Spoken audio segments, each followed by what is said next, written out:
One of the questions I keep getting asked most of the time is, Charles, how do I start a farm in Ghana? There are people who have the capital but don't know what exactly to venture into.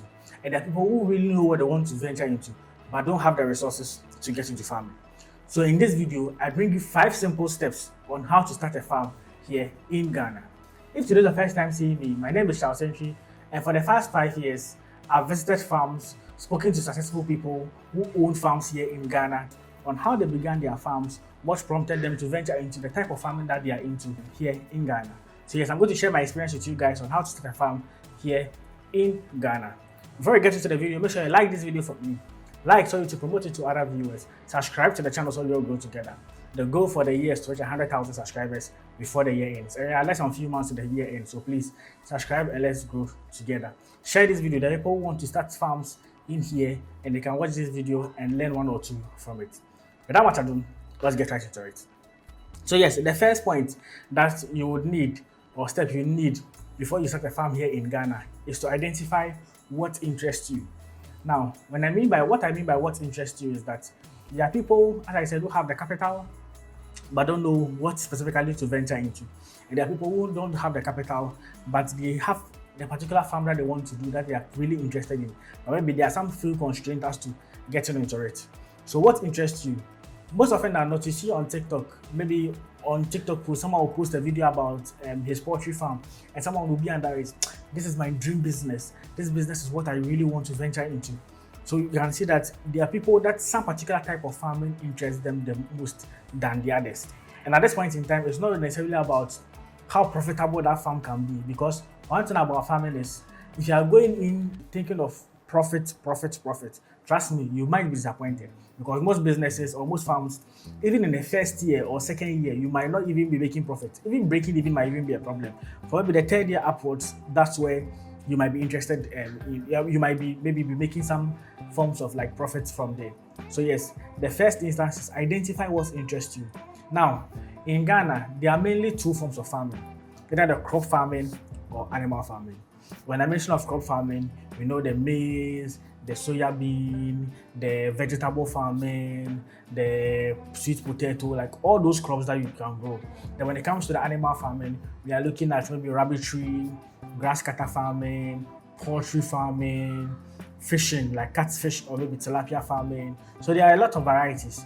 Just look at these 2. First, identify which one do you feel like normally when you see videos online or you see friends who say or visit other friends, other people's farms and like they have such setups. Look at what they do. Maybe it might interest you. You find some joy in what they are doing, and you know that you can see yourself to be venturing into that particular type of farming. Because, like I said, you might not necessarily be looking at profits at the first instant when you're starting farming.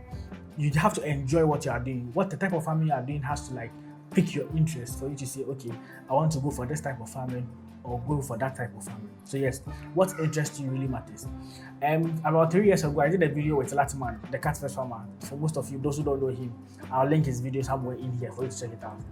With having a conversation with him, one of the things he said was that normally, whether he's into catfish farming, so he said, if he's to wake up early morning and just visits the farm, looks at the fishes swimming, it gives him joy, it gives some form of relaxation, and he's happy that you have such fishes in his house that he's rearing them.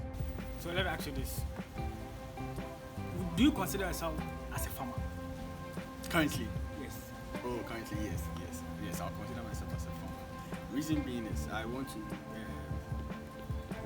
I realize this thing gives some level of joy. So I'll tell you this: if you feel depressed, start a backyard garden or something. I'm telling you, there were times where I was feeling so down. When I come and I look at the fish just moving, I am okay. Like I am okay. It's taking care of something. Yes. Yeah, like at least I can see living things or whatever moving and it's because I was okay, because there was a time I was so down. And then I had to try as much as possible to just get something going. So when I look at them, it gives me some level of joy. So right now, I am trying to go even bigger, because if I see more, I'll be okay, I'll be satisfied. So for now, yes, you can call me farmer.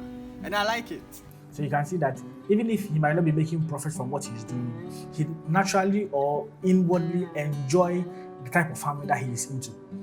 You get it? So yes, it's not necessarily about the profit angle, like linking of, oh, which one is more profitable, which one is not profitable. It's mostly about what type of farming I'm doing. Is this something that piques my interest? That even if I'm not making any money from it, obviously I'll still be interested in it. I'm not disputing the profit factor. It is there. Obviously, before you are starting a farm, just look into what type of farming is more profitable than the other before you go into. But at least look at what piques your interest. Because in farming, if you are going into it for a short term looking for profit, trust me, that is not the option for you. Just be looking at something else to venture into. So yes, either crop or animal farming. Just go to look at what piques your interest. What is it that when you see post about it, you are excited about starting, that you have joy in it? You get it? So yes, these are the first point that you're supposed to look at. What piques your interest? What type of farming do you find yourself doing most before you can venture into it? The second one is capital. Now, you might have looked at, okay, maybe I'm interested in poultry farming. I'm interested in snail farming. I'm interested in grass cutter farming. I'm interested in vegetable farming because they are 3 months. What's that I'm interested in? Is it that it's something that I have the resources to start? Because every type of farming and how capital intensive it might be to venture into. There are some which are less capital intensive and there are some which are very capital intensive. For example, if you are starting with you are venturing into poultry farming, right from the get-go, it's very, very capital intensive. A day-old chick even costs like 27 cedis to 30 cedis currently. So that should even give you a fair idea. If you have like 500 beds, 1,000 beds, look at the capital that you have before you can venture into it. Because obviously, you might see things on poultry farming and say, it is the business I want to do. But the constraint might be the capital that you might be interested in. So yes, with the first point, you can list all the things you're interested in. Then in the meantime, maybe the capital you have, which one can I start with in the meantime? Now let's look at some capital intensive and less capital intensive forms of farming. With the less capital intensive, you can start rabbitry. You can start grass cutter farming. You can even start catfish farming with a less capital, depending on how you want to go about it. And yes, with the capital intensive one, obviously, poultry farming is very capital intensive. Going into a business like cattle farming is very capital intensive because you need resources. And when I say it's capital intensive, let's say, for example, poultry farming. When you are starting, you either choose whether you are doing the battery cage system or the deep litter. Or even first, you look at maybe whether broilers or layers is what you want to do. Then from there, you narrow it down to maybe battery cage or deep litter system. Now, these two options, they are both expensive, but one is way more expensive than the other. Obviously, currently building a deep litter system. Deep litter system is where you build like the structure, the building for them to be in there from like the brooding stage to the point where they mature, start laying eggs and stuff, if you are doing layers. And the battery cage, for those who don't know, the battery cage is like the ones that has the cages with the beds inside, maybe 3-4 beds in the cage and all of that. Now, among these two, the battery cage is obviously way expensive than the deep litter system. Speaking with the poultry project, earlier this year, one of the things he said is he's into poultry farming, specifically into layers. He has 250 or 300 beds. Speaking to him, he made mention that even just the cages for like the 350 or so beds that he has cost around 12,000 cedis, and this was like 2 years ago for the battery cages.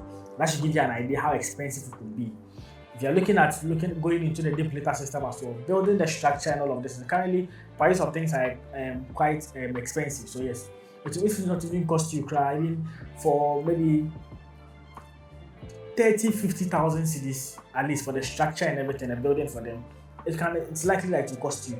And these are like building structures that can accommodate, let's say, 1,000 beds, 5,000 beds, and all of that, depending on what you want to venture into and the cost that you might incur when you are going into it. So yes, some forms of farming are very capital intensive as compared to the others, and you have to weigh the two.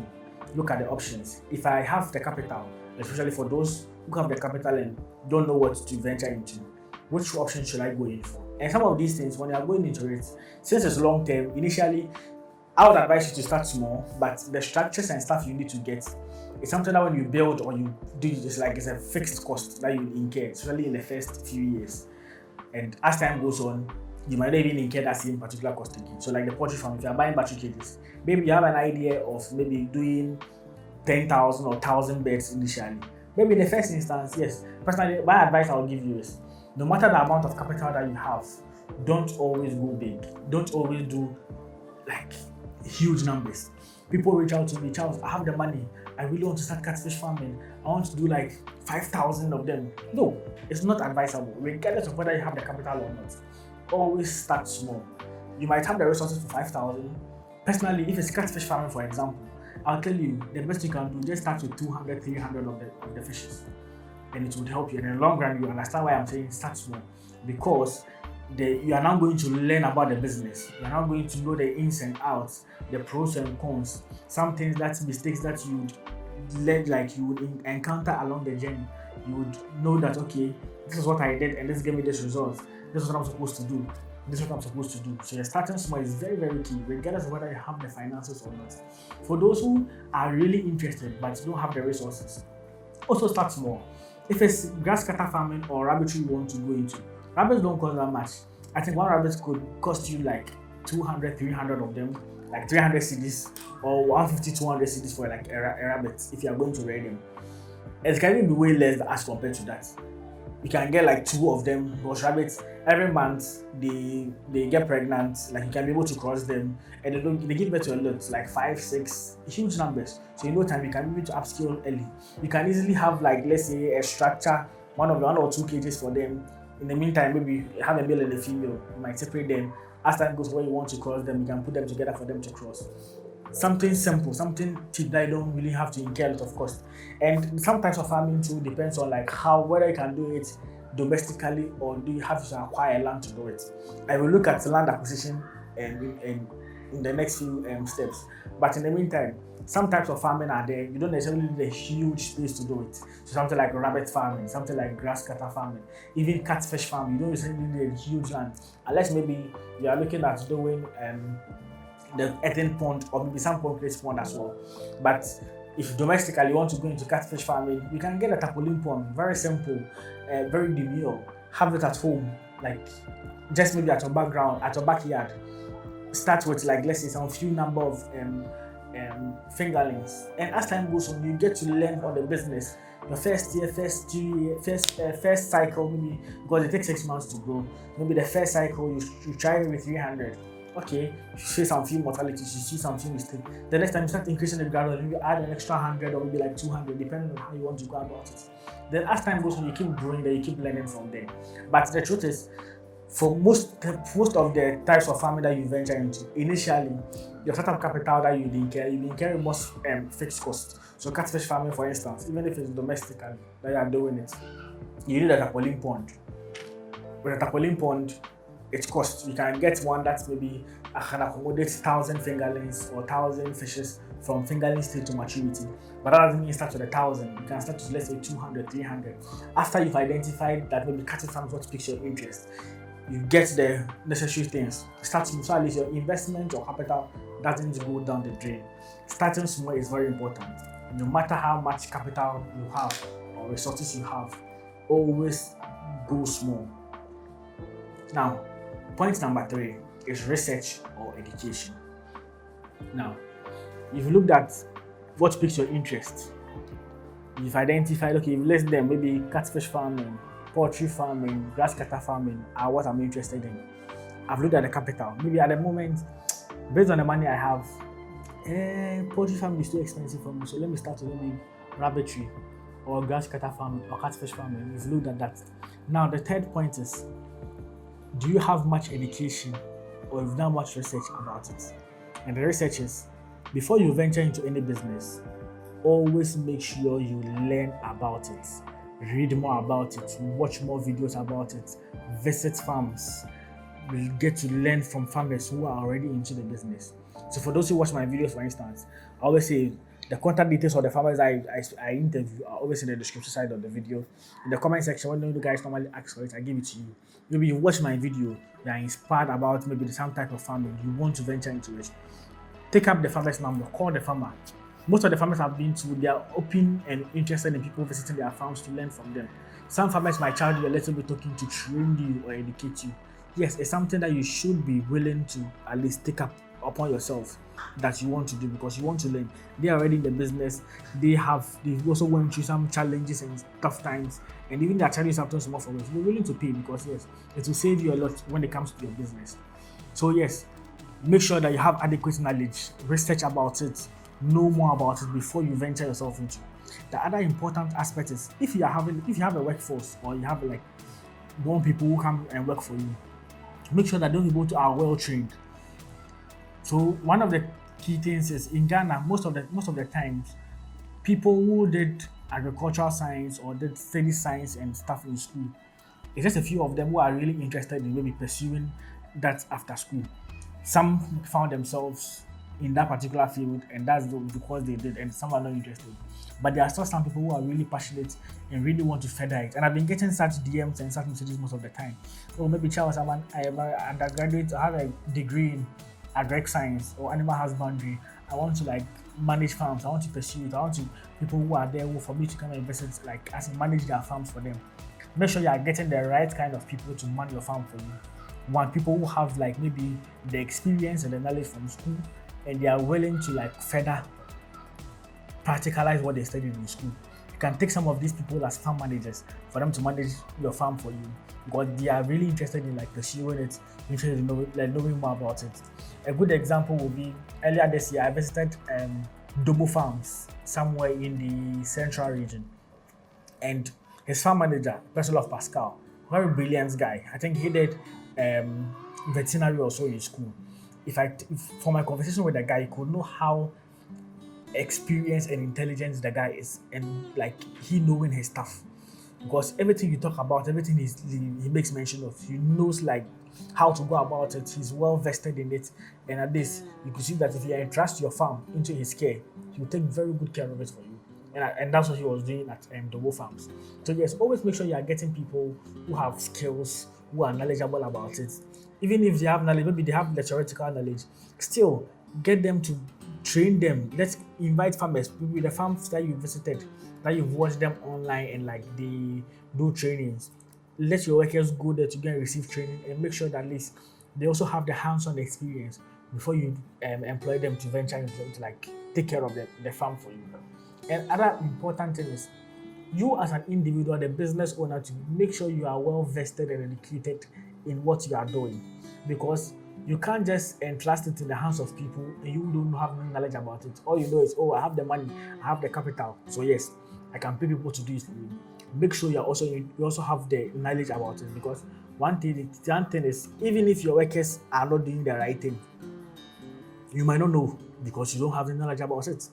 So make sure you understand the business, you understand the training that they receive. It will be best for you to also partake in those training. Also learn yourself to make sure that you can also be able to like have knowledge about it. That even if you go to the farm and you see something wrong, you can identify that this thing you are doing is the wrong way. That you are doing is the wrong way. Because it's your investment at the end of the day. You are the one pumping money into the business. They are just normal workers. And unfortunately, sometimes you employ people, you can take good care of them, and in the end, they might even cheat you or not be doing the right thing. And these are some of the challenges that come with like employing like workforce in Ghana. Let me just speak a little bit about that. So a good example will be, I think somewhere last year, there's this catfish farm, Richidosia Farms, at the Sutuari area. They do tilapia farming on the Akosombo, the water there. So you know for those who know that side, mostly it's a hub for like tilapia farming where they farm like on the water body. And the first day I went there, so the man himself is outside the country, he's not here. He normally comes around time and time when they come to do harvesting, to supervise the harvesting and how things went. So he reached out, he came down that he has a farm, they're about to do harvesting. He would like for me to come and take average. And why not? I was happy to go there. We went there, very nice place, very nice farm. He had a big dream for the farm. He had a farm manager who was available on the farm. And I think part of the videos we did, I even did videos with the farm manager. Now, the harvest, everything went down.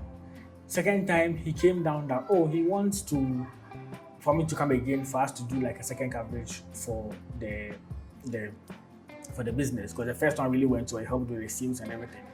I went there and I realized something.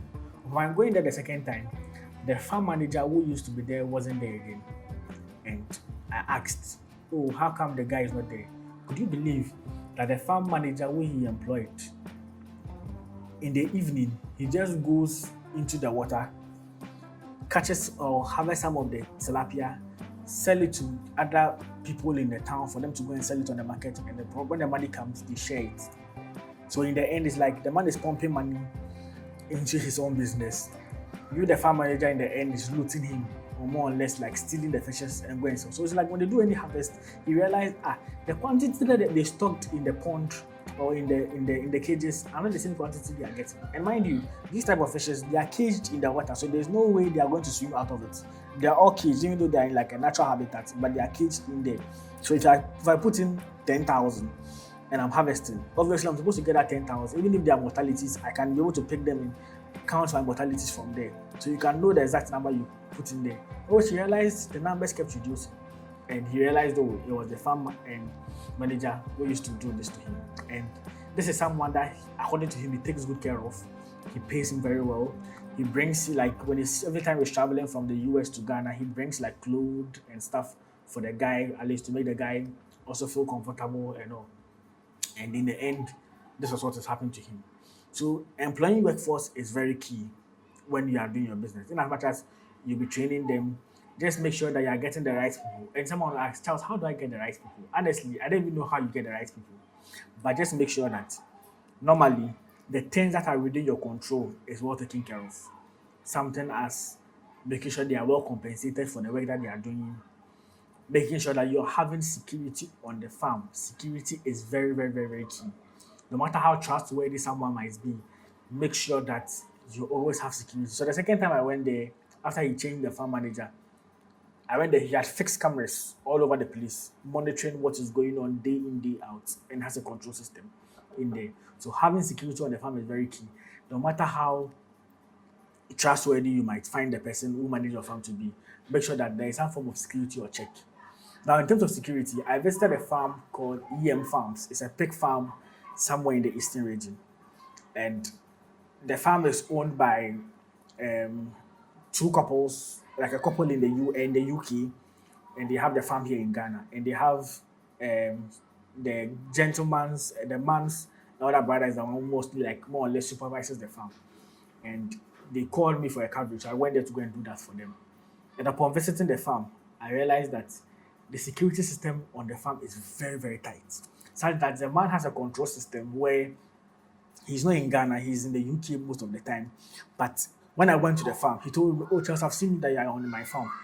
He has a security system that is monitoring everything that he has, wherever he is. So you can not necessarily, especially for those in the diaspora who really want to start farms in Ghana. For them, for you guys, mostly you have the resources, but you just want trusted people to work with and also like people to manage your farm very well for you. Make sure you have a good security system. You can be outside, you can be monitoring whatever goes on the farm day in, day out. Maybe you wake up, maybe time difference, you know it's 7 o'clock, they're supposed to feed their animals, suppose they are doing piggery, feed the animals twice a day or 3 times a day.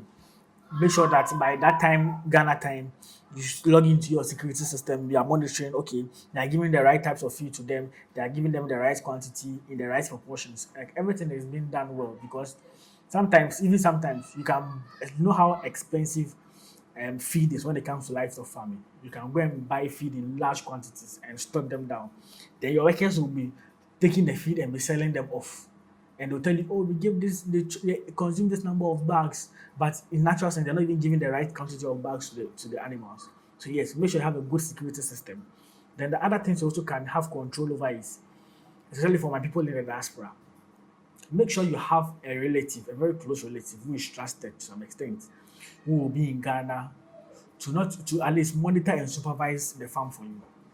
And this is what I'm saying. Do not necessarily be a farm manager, but he will be someone who might visit the farm every Saturday or maybe every 2 weeks. He might go to the farm. Sometimes, when it comes to labor in Ghana, is when your workforce or your labor force realize that you are not in the country and you are outside, and maybe you might be monitoring them no matter what, they they still have this intrinsic mindset of stealing you because they have no supervision in person. So make sure you have like a close relative who might go and come around. And a good example would be the EM farms. The gentleman's elder brother was in Ghana, and the guy frequents the farm almost every Saturday to monitor, make sure that the boys are taking good care of the animals, regardless of he being in the UK monitoring the farm. Another good example would be Dobo Farms. When I went to Dobo Farms, he had Pascal, who's a farm manager, very intelligent guy.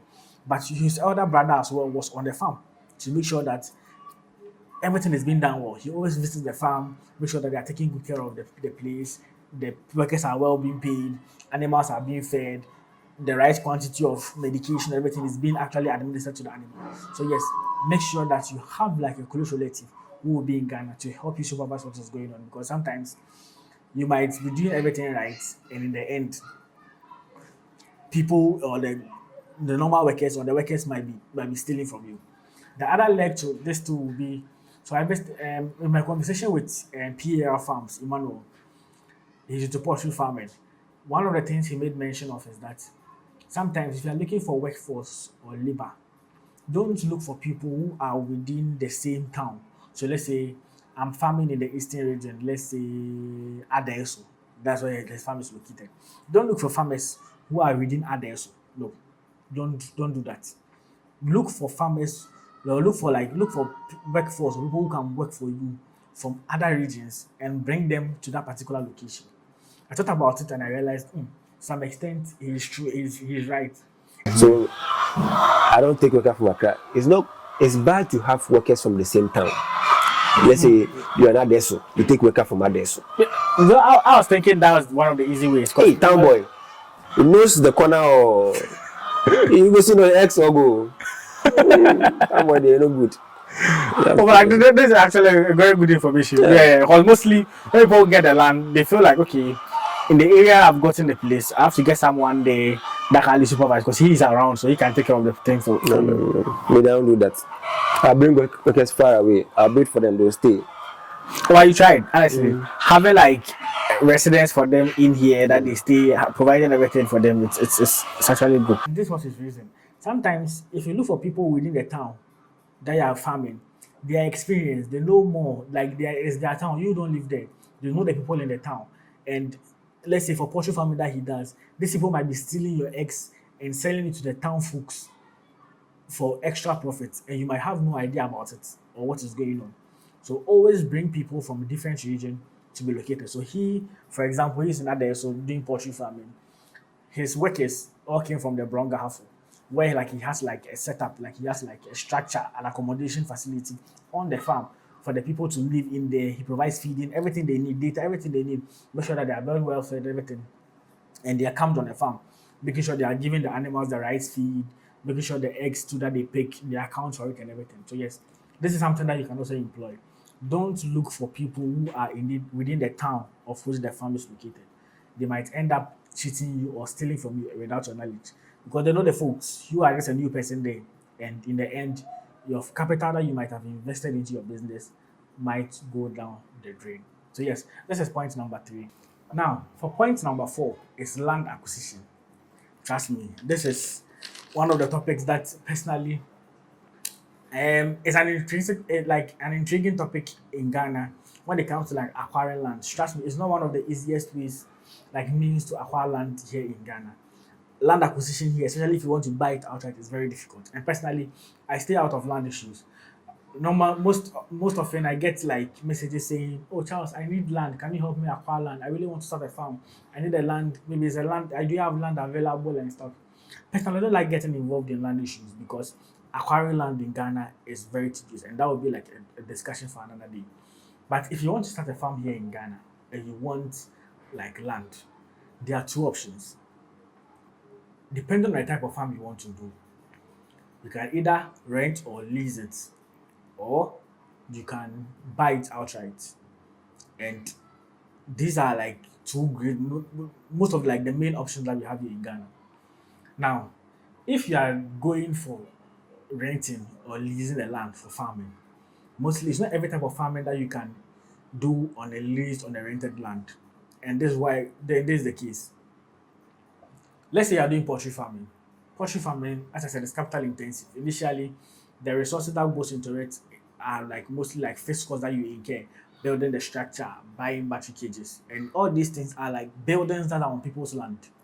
And if the land is not for you, and let's say you've leased it for like 5 years, 2 years, 3 years, and let's say in the next few years, the owner comes and say, "I want my land. What do you do?" It means the cost you incurred in building on the land goes down the drain. There are some lands, even that the landowners will tell you, this land, don't build any structure on it. And that was the case for a farm I visited somewhere in Agonu area on piggery, doing piggery and catfish.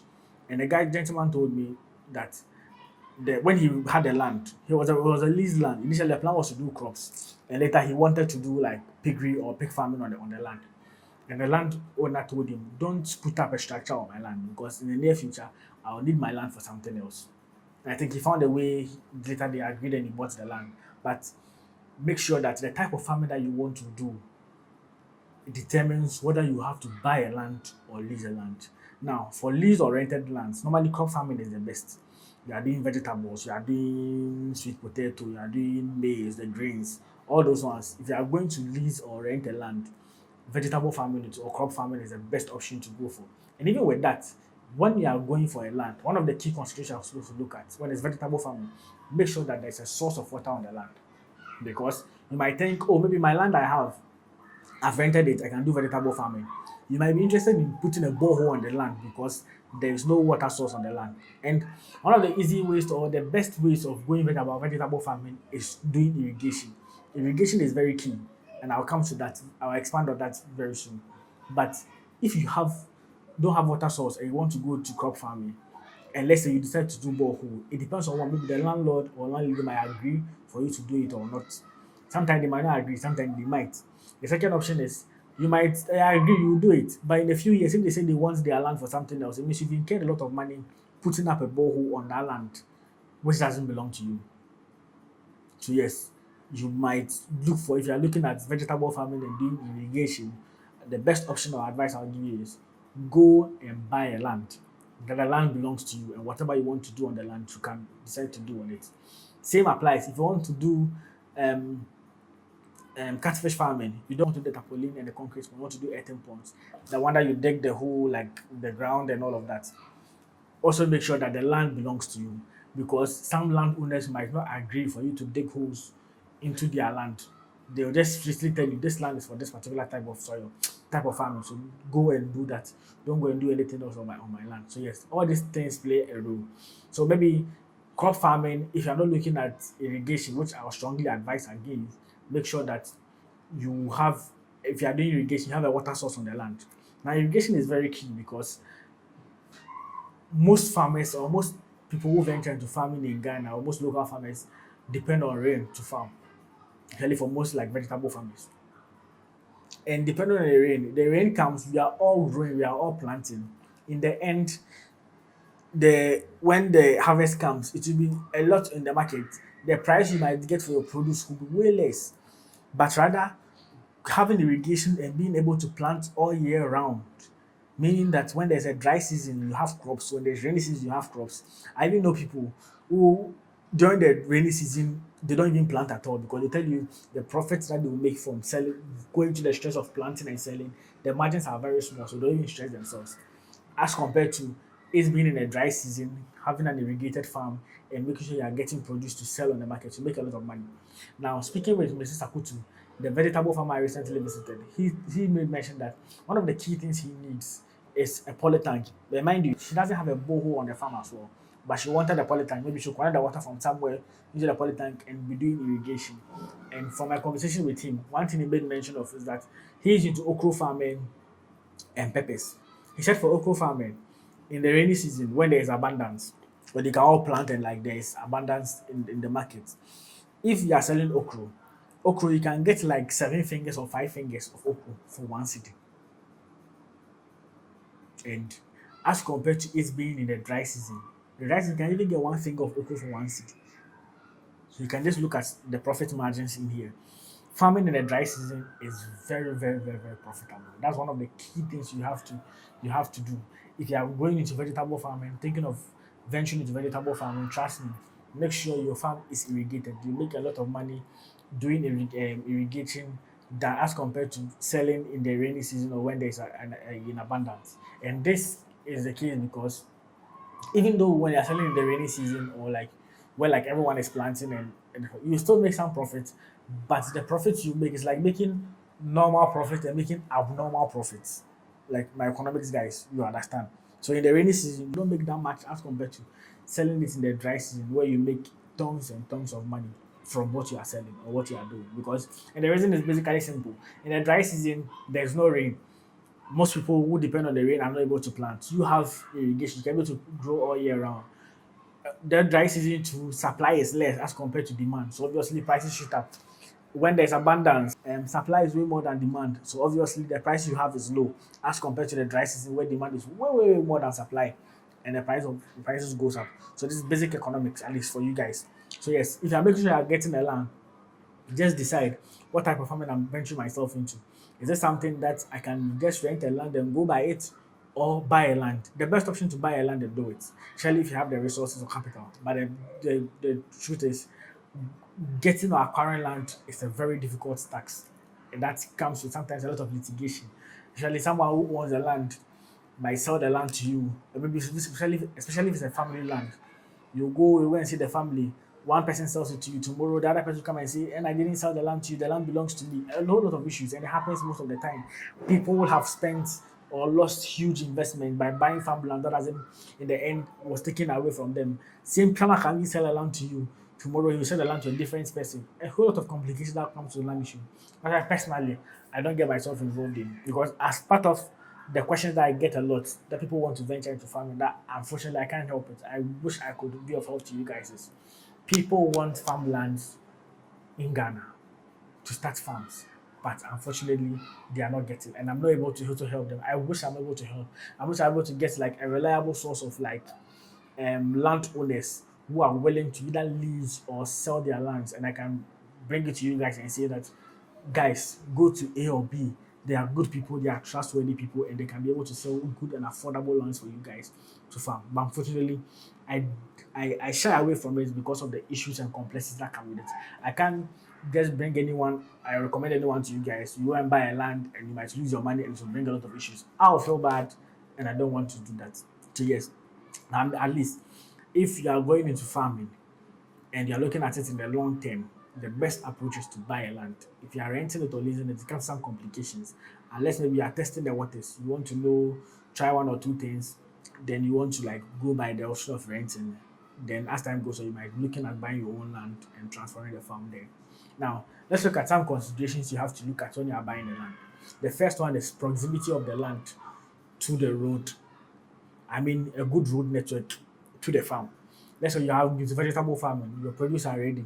It shouldn't be difficult for you to transport your vegetables or your crops from the farm to the market. Easy accessibility to the farm should be the best key things you should have. You shouldn't struggle. There will be some farms I've visited and that if you look at the roads, trust me, it's very terrible. And I know, yes, it's not your fault to be doing roads and stuff, but if you are going to buy a land, just make sure that you look at some of these things, considerations when you're going to buy a land. And mind you, farms that have good road network or that are closer to the road are very expensive as compared to the farms that are way, like land that are way far away from the roadside. So let's just these are just pros and cons you are supposed to weigh. But yes, when I go into it, one key consideration is accessibility of the land or the farm to like the roadside that you can easily transport your produce from farm to the market. And if those want to come and buy, can these customers can easily come to the farm and also come and buy from you. The next thing is that's personally I would really advise is make sure that the where your land is located, it shouldn't be more than 3 hours or 5 hours drive. 5 hours is even far. 3 hours drive from you. And this is the reason. Let's say you're a 9 to 5 worker, you are outside the country, especially for my 9 to 5 workers most of the time, and you own a farm. You go to work Monday to Friday, and Saturday is when you are free and you want to visit the farm. Imagine all the stress of working and all of that, going to work each and every day in traffic. Then Saturday to you want to visit the farm is like 5 hours away from you. You might even lose interest in visiting the farm. Obviously, for the farm, those who have owned farms in the northern region and like other far places which are far from Accra, you can go by the option of flight. You might not have the resources or the finance to be booking flights each and every time to go and visit just to go to the farm. If you have a farm, you should make sure that you are frequenting it most of the time. Especially if you're in Ghana, you have a 9 to 5 work, let the farm be very close to you so that going to the farm won't be a tedious work for you to do. And this is one of the key advice I'll give to you guys. The farm shouldn't be far away. Let's say you are based in Accra, you do your 9 to 5 work in the city center in Accra.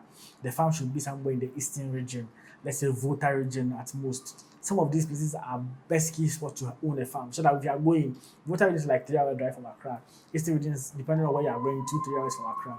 So you can have farms located at these places, and it will be easy for you to go to the farm because, like I said, if you have a farm and you don't frequent or visit the farm regularly, the workers, no matter how trustworthy they are, they might be stealing or cheating from you.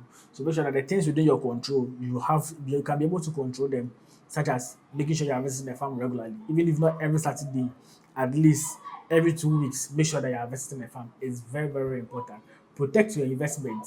Treat the farm as a business, such that you don't just leave it and just invest money and just close your mind because you are busy. No, no, no, no.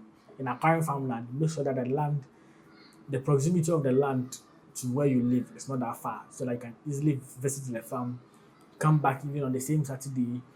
Sunday you can go to church, and Monday you can go back to work. Or maybe you can sleep on the farm, come back on a Sunday, whatever works for you.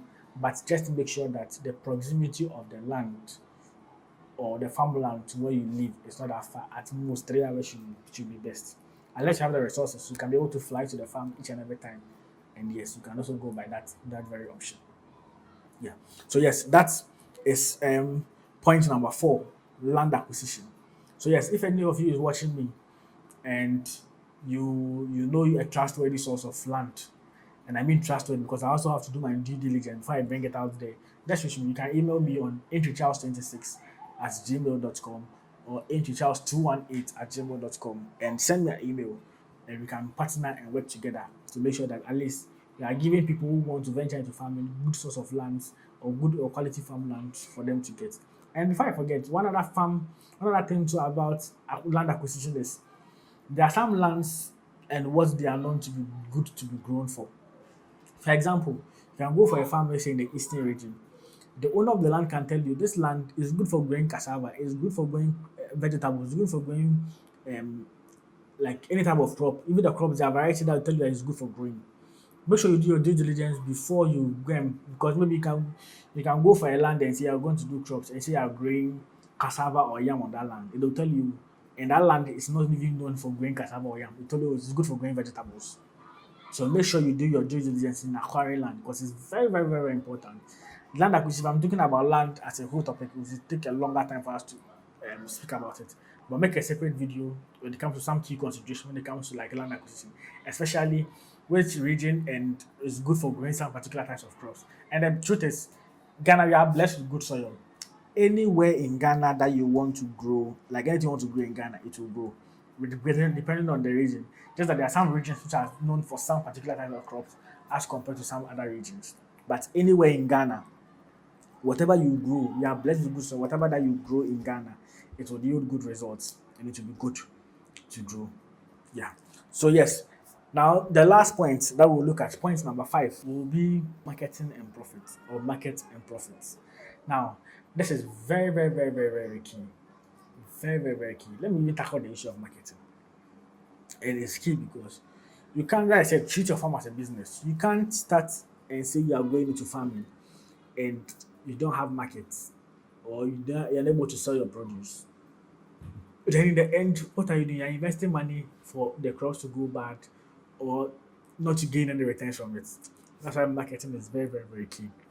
Some school of thought believe that before you start a farm, have your source of market before you venture into it. Others are of the view that start small. As time goes on, you identify the markets. Don't wait until the end time or when the crops are mature and ready before you are looking for markets. So these are two different school of thoughts. And initially, I used to go for the latter because I didn't see how realistic it would be if I'm starting a farm and I have to look for my market before I start a farm. Let's say I go to someone and say, "Oh, like I'm looking for market." What do I show to them that I have the produce I'm talking about? You get it? That's how unrealistic that seemed to me. But upon interviews and conversations with PRR farms, he made mention of something that before he began his farm, what he did was he used to layers those two the birds that produce eggs, lay eggs for to be sold. He said before he started his farm, he went to Agbogbloshie also, went to see the market women. There's a section where they have like um they sell eggs most of the time. So most you go there in the morning, you see a lot of them, thousands of crates of eggs. The market women and they share among themselves to go and sell and all of that. He said he went there, spoke with the market women who are into the eggs or the market queens, told them he has eggs, he's into poultry farming, he has eggs available for sale. He even gave them price and everything. Make sure he established contact, took their numbers, registered with them without even starting the farm. So yes, he got his customer base from there before he ventured into the farming. And from conversation with him, he said if he's there, sometimes they'll be reaching out to him. Oh, do you have eggs? I want to come and buy eggs. And he told them, oh, they are not ready yet. Like keeps just postponing because at least he has established a contact and they reach out to him. So when his best started laying in like the 18th or the 17th week, he could easily get people who come and buy, take the eggs from his farm for him. And that convinced me. That was more or less like a realistic approach because yes, you might not have markets. Just go and speak to these people. Identify those who are likely to buy your produce. Start. As time goes on, you can be able to sell to them. Personally, I used to believe you might not necessarily have to get a market before you start your farm. Maybe as I was advising, start small. So let's have the catfish farm. I've started with 200, 300 of them. As I begin, as time goes on, as they keep growing, then I start to look for my markets to identify those who are maybe interested in buying my produce, speaking to them, like at least letting them know that I have this thing there, or they'll be matured in this number of time. So before the animals are matured, in like the set month, you already have like an adequate market to sell like your produce. And that's one of the best approaches or the best advice. You might not necessarily have your market. You can still start as time goes on, look for your market. Look for people who will be interested in buying. You can also go by the approach, identify your market. They might not be available now, or your produce might not be available to sell to them. But when they keep calling, they keep asking, just let them know, oh, you supply to them, supply to them. When your crops or your produce are ready, you have a ready market to come and buy. And that leads me to point number two. There are people who own farms who are into farming, and even those around them in their own surroundings don't even know that they own farms. And that's how terrible it is. I once visited a farm, like I wanted to like visit a particular poultry farm, and I spoke to the owner, and he was like, "Oh, he's really interested in doing, it, but he doesn't want people to know that he owns this particular farm." And even though I disagreed with his decision, I had to respect it for reasons obviously known to him. He doesn't want people to know that he owns the farm. But I believe if the farm is a business, you want target, you want market for it. Why don't you put it out there for people to see? Why don't you let people know that you do this type of farming? And that brings me to starting small. With a catfish example, let's say I have 300 fishes. I've started rearing them. As they keep growing, I'm looking for my market. In my own area, I can just let the people in my next door neighbors, people in my community know that I have a catfish farm. I grow catfishes. If they're interested, they can buy. They can like come and place their order and I'll sell to them. These people, you might not know, your next door neighbor might be a chronic catfish consumer who eats catfish like every Saturday or Sunday and will be interested in buying your produce. But you first you've not told them, they have no idea about. Even those who do 9 to 5, your workplace, you'll be surprised that your own fellow colleagues or workers are really interested in like the produce you have. They buy some of these things most of the time and don't know that you even farm some of these things. Telling them you might even get them to buy all this produce you produce like from your farm. So make sure that the people in your surroundings know about what you do. At the workplace, let them know I have a catfish farm, I have a goods farm, I have a vegetable farm. These people will be your same direct market who will come and buy your produce from your farm for you. So always make sure that the people around you should know what you do. People in your community should know. So that at least in case they need some, they can come to you or even they know friends who might be interested in this. Oh, I know that this colleague of ours is into this. You can go to the person and you can get some of the produce from there. So always make sure that the marketing, let people in your own community make sure that they are aware of it. A good example would be I visited a catfish farm recently in Kaswa, and after my conversations with the guy, he made mention that initially when they began the farming, they wanted market and they didn't let the people in their own community even know about it. And they had to post on social media, which is another point that will come there. And someone was interested. Not knowing the person was interested in buying the catfish, was just their next door neighbor. And you didn't know the person was interested in it. So yes, make sure that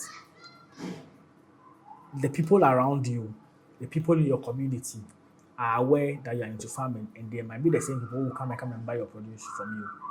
The third point I would give is social media. Now, we are in a global village now where people are on social media on their phones, being the Twitter, any of the apps, scrolling each and every time. One advice I would give to everyone who wants to start a farm today: create a social media page for your farm. And this is one of the best advice you can ever get from anyone. Now, for example, I'm doing catfish farming or poultry farming, and I'm doing it domestically in small quantity. So I'm doing like, let's say, a tarpaulin pond at my backyard. If it's poultry farming, battery cage is less than 250, 300 at my backyard. Now, go and make other like the tarpaulin ponds. And by the way, if you need quality tarpaulin ponds, start your own catfish farm, reach out to me by email or by my number and we can have a conversation about it. At least if you need quality tarpaulin ponds, start your own catfish farm here in Ghana. So yes, if you've want to buy tarpaulin ponds, it costs 5,000, 6,000 cedis, 7,000 cedis. Depending on the size, the price vary. If you need a price list, just hit me up and I would send a price list to you to know the type of pond you want and how you want to go about it. But let's say I've bought a pond that can accommodate thousands of fishes from fingerling stage to maturity. Once I buy and they're coming to do the installation for me, take your phone, video it, like they doing it, they coming around, putting up the structure, the tarpaulin pond for you, post it on the social media page that you've created for your farm. Let's say you've ordered for fingerlings. And by the way, we also do sell fingerlings as well. If you need fingerlings, you need juveniles, whatever it is that you need to start your own catfish farm as well, I can be able to assist you with that. So just reach out to me at entrycharles218@gmail.com or on my number 054 025 0511 and I can be able to assist you. So yes, you do that. You when they are bringing the fingerlings or juveniles, depending on what you are buying, they bring them to the farm. Make sure you are videoing them as they put them in the water. Be posting like every step of the process on your platform. Let people see that okay, you have a farm. Let it be in the eyes of people. People like to see the gradual process. So as time goes on, you create a page for your farm. You keep posting. You start gaining traction and audience of people who are seeing the progress of your farm. So if you get to a point where now the animals are ready for you to sell them, and you don't struggle with markets because these same people who watch your page and follow you each and every time, when you post that, oh, the animals are ready, you want to sell them, you might get direct source of contact or customers from that platform and they can come and buy your produce for you. So it's always important before you start your farm, make sure you are creating a social media page. The pages I recommend for you, the best one is TikTok and maybe Facebook. TikTok because TikTok, the algorithm is very good. You can start a TikTok page today, post your first video, and you can have thousands of views. As compared to like let's say on Instagram where it will be difficult. Facebook is also good for like having a page or like have like a account for your farm where you can post the progress of your farm, everything about your farm on there to gain customers easily. People can easily see you, see what you are doing and what you are selling instead of hiding in your own shell, pumping money into a business that you're not getting customers for. So always make sure you're having a social media account for your page. Post the progress. If it's poultry farming, when you pay for the cages and they are fixing it, video them, post it there.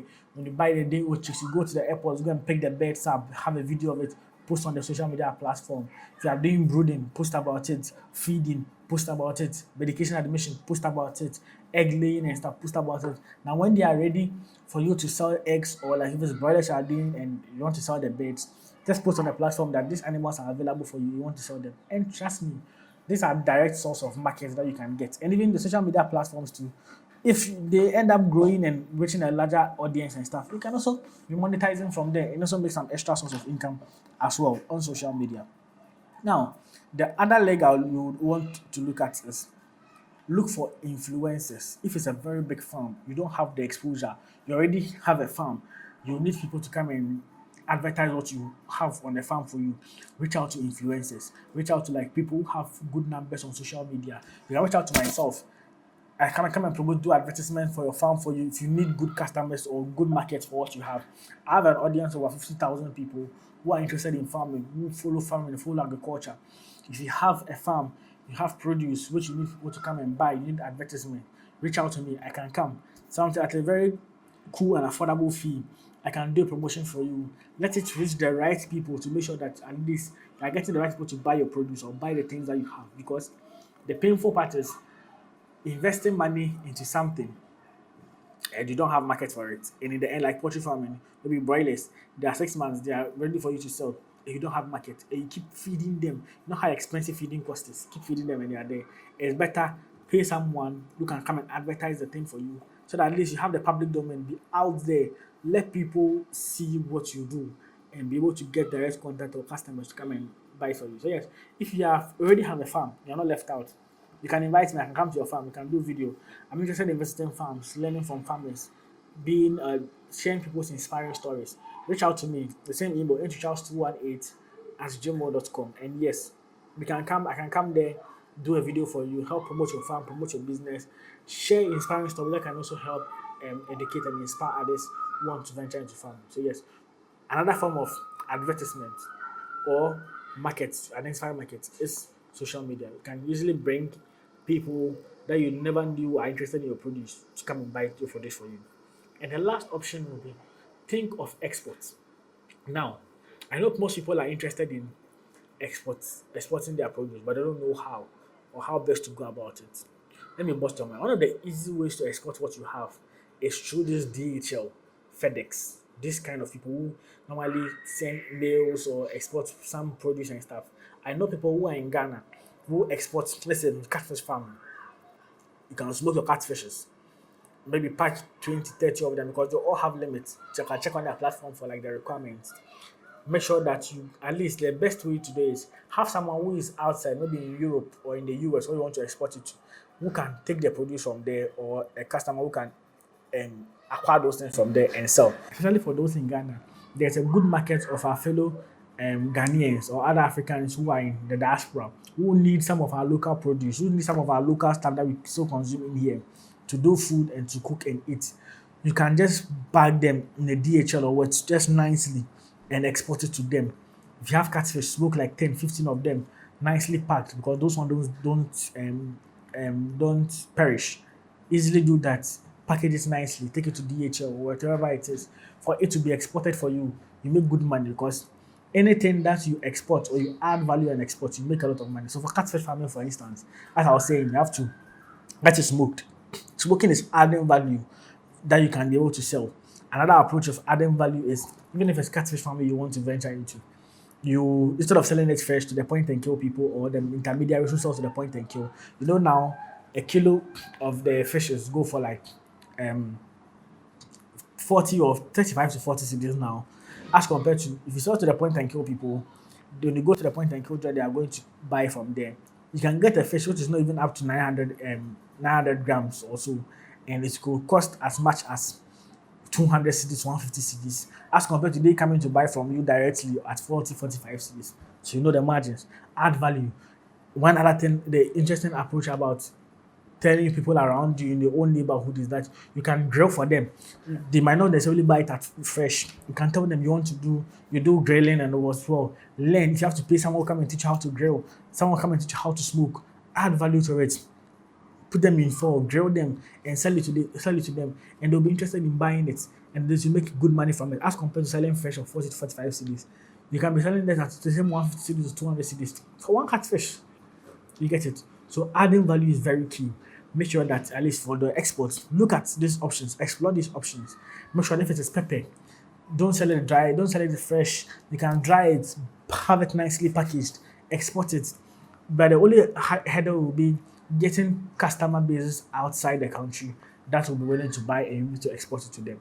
The same thing boils down to creating a social media platform that even if you are into crop farming or animal farming, you can put it there, make post about it, have it nicely packaged, be posting about it.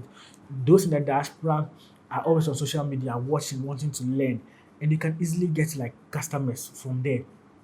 I was surprised when I realized Ghana is one of the leading exporters of yam outside the country. At least I got to know this with my video with the three health professionals who were into yam and cassava farming. Yes, people are there who buy yam, and we as compared to like Nigeria, who are mostly like the leading exporters, we all export our produce like the yam to Europe, most especially to the UK and stuff. They are willing to buy our yam. We grow the yam, clean it, have it nicely done. I know a factory in Ghana who does that. They clean it nicely, package it in boxes, and have it exported. Adding value or having a different type of market, exporting it outside gives you good money for the things that you have. A good example, I visited a catfish farm of a farmer who is based in the Netherlands, has a farm in Ghana. I've forgotten the name. The name has skipped me a bit. But what he told me was went to a restaurant one Sunday. He wanted to like try catfish, like the smoked ones. You know, in Ghana, we enjoy the smoked catfish, like in soups. And he went there, it's not even up to 900. He said he went to the market or went to the restaurant or so, buying catfish, which is less than 900 grams. And it's cost him like 20 or 25 euros. That's how expensive it could be. If you have a good market outside, you get good market or good value for the produce you have, and you can make more and more profits looking at those options. So now, the last thing we're looking at is profitability. I'm a strong believer that anything you want to grow in Ghana is profitable because maybe A might be doing something or growing something, it has good market for it, it's making lots of money. B might be doing it and he might not be making that much money from it. So personally, I believe everything you decide to grow in Ghana has to do it. It's very profitable. It all boils down to the marketing and advertisement. Make sure you are treating your farm as a business. Let what you are venturing into be out there. Let it be on in the faces of people, such that they know what you are about. At least you get customers. When people know what you have or what you are into, you're easily be able to get customer base for it because those who are interested will reach out to you and say, "Oh, maybe I've seen you have this and that. Can I buy some? How much does it cost? How much it is?" So whatever it is that you want to farm, it is profitable. I know profitability is one of the considerations you look at when you want to venture into farming, but make sure that whatever you are venturing into is profitable, depending on you advertising it or putting it out there, letting people know well about it out there. So the advertisement is very, very, very key if you want what you are doing to be profitable. Now, most people venture into farming and they're of the view that, oh, they ask, is this thing profitable? Will I get people to buy and all of that? Yes, I've spoken about this, but one of the key things you're supposed to look at is if you are starting a farm, don't think of the profitability of what you are doing. Because mind you, and the truth on the ground is in the first times that you start what you are doing, you won't even get like you will making profits within the first 3 years, at most, you won't be making profit. And why do I say this? In the first year, most of the costs might be incurring might be fixed costs that you would incur. So if you let's say catfish farming, buying tarpaulin pond is a fixed cost. Fixed cost because you will incur this cost in subsequent times when you are doing it. If you want to do concrete, you spend money in doing it. If it's earthen pond, you buy money for excavators and stuff to come and dig the hole, create the pond for you. There are all costs that you would incur. If it's poultry farming, buying the battery cages, it's fixed cost you dey get. Once you do it your first cycle, the subsequent ones you don't incur those costs again. If you're doing deep later, the structure you put up is a fixed cost. So mostly in your first year or first cycle, you don't really incur much cost. The subsequent year, at least that one maybe you might say, oh, I'm starting to break even a bit. Maybe third year, that's when okay, you are now making profit. And second year, you might be breaking even because, or the second cycle is because maybe the thing you are doing, you might have had enough training, had enough education about it, but the practical, you actually being in the business, you are learning new things that you didn't even know you would face when you decided to start the farm. So all of these things you just to learn on the job, maybe catfish farming in your first cycle you had a higher 50% mortality or 60% mortality. You've learned from it. Maybe A and B is what I did wrong or what caused me to lose them. Second cycle, you are not making, at least you are making, you are reducing your mortality. All of these things, as time goes on, you are cutting down costs, you are reducing inefficiencies on the farm, learning from it. So maybe from the time that you become experienced, maybe from 3 years going or 2 years, maybe the third or fourth cycle of what you are doing, and that's when you can see I'm making much profit on. So if you're going to farming, thinking of making money real quick within the short time, please think of something else. Don't even consider farming. You might think vegetable is just 3 months, 3 months, 3 months. Trust me, you're doing vegetable farming and irrigation. The cost you incur plowing the land, a cost of irrigation alone is another cost on its own. taking care of renting the land, buying the land, whatever I said, those are first costs within the first cycle. Second cycle, you don't incur this kind of cost. You might be doing mistakes that you might learn from it and help improve as time goes on. So it will take time before you make profit. So if you are going into farming with the idea that farming you're looking to make profit within your first even 3 years or first third cycle. When I say cycle, because let's say vegetable was there 3 months, so you might plant here in the first cycle, which is the first 3 months. Second 3 months, you might not be breaking even or making enough. The third cycle is when you might be making money. If it's poultry farming, maybe your first time you might have some mortality. Second time you might try it again. That's when you are making some particular good returns from it. Maybe after 3 years. So yes, going into farming with the idea or aim they are going to make profits, trust me, don't look at that within the first time. You're looking at quick money, don't consider farming. This video, in fact, this video even not even for you in the first place. Go and look at something else. But if you want to venture into farming or you are looking at venturing into farming, please have it at the back of your mind that farming is not a get rich quick means. It takes time for you to start making significant amount of profit. So yes, have that at the back of your mind before you start your farm today. So yes, this will close out today's video. I believe it has been you've learned something new from it. Please subscribe to the channel so we all go together. The goal for the year is to reach 100,000 subscribers before the year ends. So please, if you are watching me, seeing me for the first time, subscribe. It doesn't cost to subscribe. Subscribe and be part of this awesome family as we grow together. Here on the channel, we talk about farming, agriculture, explore and the ins and out of agri here in Ghana. Like the video so at least you to promote it to other viewers to watch and also get to learn something from it and share. There are people out there that you know who are planning on starting farms here in Ghana. They might be in a diaspora, they might be 9 to 5 workers. They are looking at other investment opportunities. You can at least help them by sharing this video to them for them to watch and learn something from it as well. Alright, so yes, I'll see you guys in the next one. Peace out.